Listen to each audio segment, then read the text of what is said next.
Assalamualaikum warahmatullahi wabarakatuh. Perkenalkan, nama saya Siti Nurjana dari kelas PSPM 21F.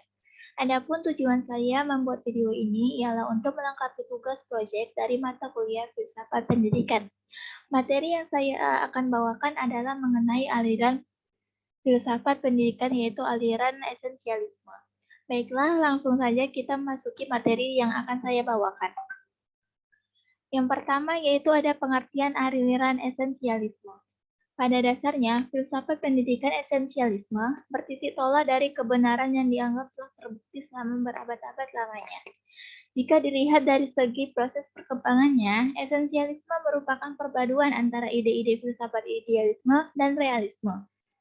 Aliran tersebut akan tampak lebih mantap dan kaya akan ide-ide apabila hanya mengambil salah satu dari aliran atau posisi sepihak. Pertemuan dua aliran tersebut bersifat elektrik, yaitu keduanya berposisi sebagai pendukung. Tidak ada yang melebur menjadi satu atau tidak melepaskan identitas dan ciri masing-masing. Esensialisme berpendapat bahwa dunia ini dikuasai oleh tata yang tiada celah, yang mengatur dunia beserta isinya dengan tiada celah pula. Esensialisme didukung oleh idealisme modern yang mempunyai pandangan yang sistematis mengenai alam semesta tempat manusia berada.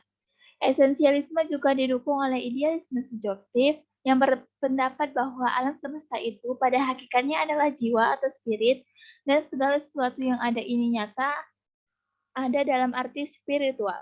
Baik, yang selanjutnya adalah karakteristik esensialisme.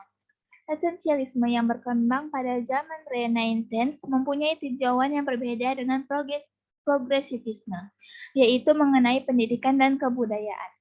Bila progresivisme menganggap bahwa pendidikan penuh dengan fleksibilitas, serba terbuka untuk perubahan, tidak ada keterkaitan dengan doktrin tertentu, toleran, serta nilai-nilai yang dimilikinya dapat berubah dan berkembang. Oleh karena itu, aliran esensialisme memandang bahwa pendidikan bertumpu pada dasar pandangan fleksibilitas dalam segala bentuk yang dapat menjadi sumber timbulnya pandangan yang berubah-ubah, mudah goyah dan kurang terarah, tidak menentu dan kurang stabil.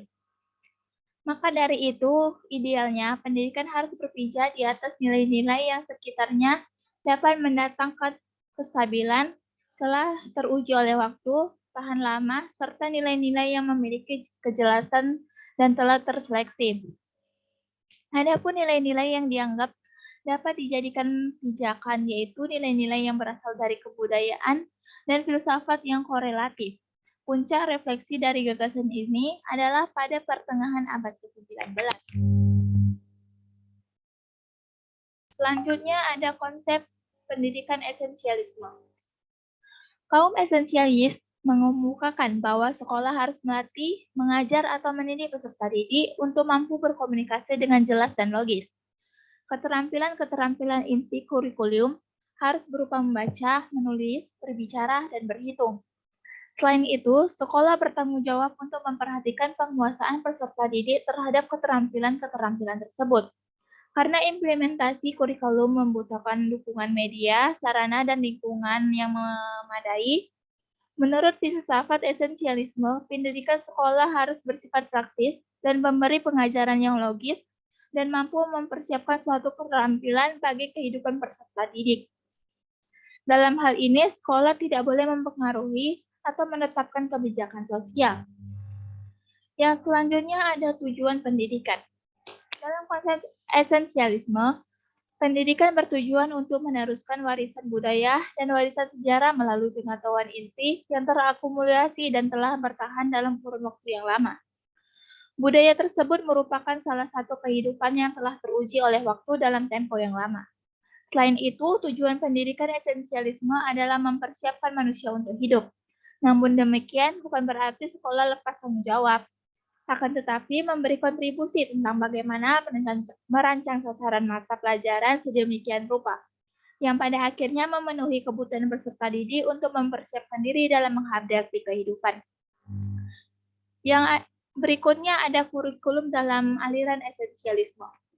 Beberapa tokoh aliran esensialisme memandang bahwa kurikulum yang digunakan adalah kurikulum yang berpusat pada mata pelajaran atau subjek matter center dan berpangkal pada landasan ideal dan organisasi yang kuat. Penguasaan materi kurikulum tersebut merupakan dasar yang bersifat esensialisme, general education yang diperlukan dalam hidup. Belajar dengan tepat berkaitan dengan disiplin yang diyakini akan mampu mengembangkan pikiran peserta didik dan sekaligus membuatnya sadar akan dunia fisik di sekitarnya. Yang berikutnya ada peranan guru dan sekolah. Peranan sekolah adalah memelihara dan menyampaikan warisan budaya dan sejarah pada generasi muda dewasa ini, melalui hikmat dan pengalamannya yang terakumulasi dari disiplin tradisional. Selanjutnya, mengenai peranan guru, banyak persamaan dengan perennialisme. Guru memegang peran lebih khusus, di mana guru dianggap sebagai seorang yang menguasai lapangan, subjek khusus, dan merupakan model yang baik untuk ditiru dan ditiru. Guru merupakan orang yang menguasai pengetahuan, ilmu. Dalam pendidikan formal, kelas berada di bawah pengaruh dan pengawasan guru. Yang selanjutnya ada prinsip-prinsip pendidikan. Prinsip-prinsip pendidikan yang dianut aliran esensialisme adalah sebagai berikut. Yang pertama, ada pendidikan harus dilakukan melalui usaha keras, karena pendidikan tidak begitu saja timbul dari dalam diri siswa. Yang kedua, inisiatif dalam pendidikan ditekankan pada guru, bukan pada siswa. Yang ketiga, ada inisiatif proses pendidikan adalah asimilasi dari mata pelajaran yang telah ditentukan. Yang keempat, sekolah harus mempertahankan metode-metode tradisional yang berkaitan dengan disiplin mental. Yang kelima, tujuan akhir pendidikan adalah untuk meningkatkan kesejahteraan umum, merupakan tuntutan demokrasi yang nyata. Yang keenam, metode-metode tradisional yang berkaitan dengan disiplin mental merupakan metode-metode yang diutamakan dalam proses pendidikan di sekolah. Baiklah, dengan demikian pendidikan harus berlandaskan aliran esensialisme. Berusaha mengenal potensi peserta didik untuk dikembangkan melalui upaya lembaga pendidikan secara sistematik. Dalam hal ini, peserta didik didorong belajar sendiri dengan bimbingan dan arahan guru. Sedangkan metode tradisional digunakan sebagai upaya pembentukan mental peserta didik melalui internalisasi nilai-nilai budaya yang telah mengakar di masyarakat, di mana sekolah itu berada. Dalam arti proses pendidikan beserta pembentukan mental peserta didik tidak terlepas dari budaya yang telah teruji dan terbukti unggul di masyarakat bersangkutan. Baik, sampai sini saja materi yang saya bawakan pada video pembelajaran kali ini. Kurang dan lebih saya mohon maaf. Saya akhiri dengan wassalamualaikum warahmatullahi wabarakatuh.